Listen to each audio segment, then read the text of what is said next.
Welcome to episode 1 of Daughter. A tale of a secret held, betrayal, and the struggle for growth. And redemption. Sunday, April 14th. The Broken Brunch, Part 1. John and Sarah's car rattled as the caravan of 18-wheelers thundered past, going south on Route 8. Weird how much truck traffic there is today, John muttered, glancing at Sara, who shrugged back. They pulled into the parking lot of the Meadows Diner. Sarah's family have been regular customers at this diner for years. Finding a spot near the entrance, John felt that familiar warmth settle over him, the same comfort he felt every time they met Sarah's family here, sharing laughs over endless cups of coffee. The discussions were lively, and the food justified the journey as the diner showcased an all-organic, locally sourced menu. He loved the fresh ground spicy pork sausage links and patties with a country omelet or a full stack of buttermilk pancakes. He was close to replicating his version of their spicy hot maple syrup at home. John watched as his wife stared at the diner, her fingers tapping a restless rhythm on her thigh. For the last couple of weeks, she'd been quieter, more withdrawn, like she was holding onto a secret too heavy to carry. Sara was never good at hiding her emotions, but he knew she'd let him in after she had thought things through. So he didn't push. John stepped outside and waited for Sara to exit before locking the car. Sara looked down and checked her phone quickly before placing it on silent mode and in her purse. Even on Sundays, her global clients sometimes needed attention. Being a marketing director meant being available, but today family came first. Squinting as she stepped out of the car, she zipped up her winter coat and adjusted her knit hat, keeping the breeze out.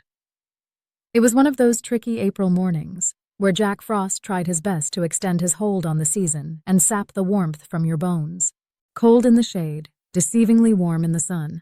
Is it ever going to feel like spring? Sara thought, tugging her coat tighter. Third winter's definitely overstaying its welcome. She laughed to herself, thinking about how unpredictable the northeastern seasons had become. She continued staring at the diner as if expecting it to reach out and greet her like an old friend. The chrome gleamed a little less bright, and there'd trim a shade closer to rust than cherry. Her blonde hair wisped across her face, catching the diner's fluorescent lights. The same hair, she smiled, that John loved seeing spread across the sheets this morning. 40 years. The faded neon sign on the roof proclaimed advertising burgers and milkshakes in a font as retro Asher childhood memories.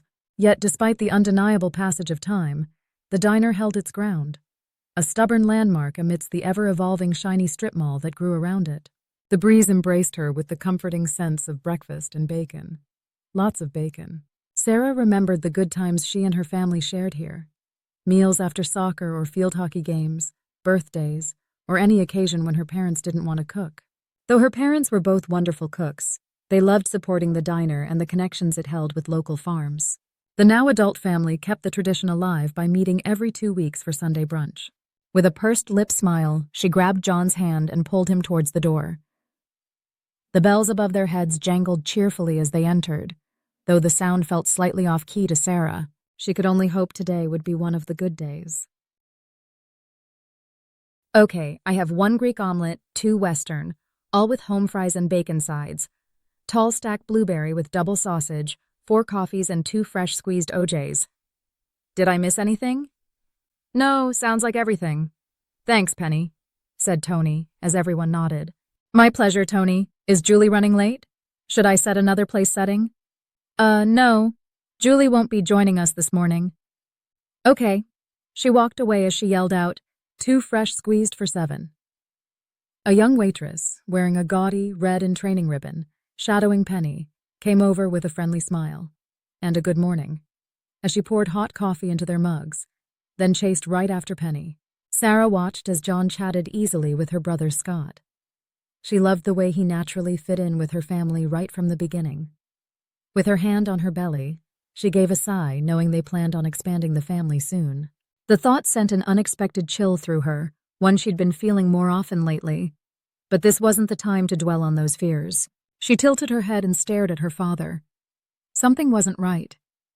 His eyes were jittery, avoiding eye contact. which was so unlike him, and he stroked his unshaven face, which was unheard of, as he liked a clean-shaven face. The usually light wrinkles around his eyes were pronounced, like he hadn't slept all week. Her mother not being here weighed heavily on her mind. "Please," she thought, her fingers unconsciously wrapped around her grandmother's emerald pendant, an heirloom passed down through generations of Williams women. The familiar weight against her chest had always brought her comfort, but today it felt heavy, like it knew that she would need its strength. Let it be anything but that. Her chest tightened as she asked, "Dad, where's Mom?" Tony's face dropped as he looked at his children and sighed. "That's what I need to talk to you about. There is no easy way to say this, and after the week I've had, I'm too drained to play games. Your mother has been cheating on me with some guy she met at a club. I'm filing for divorce." Thank you for listening. Our story continues next week in part 2, where an unfortunate secret is revealed. Please click the subscribe button and support our channel.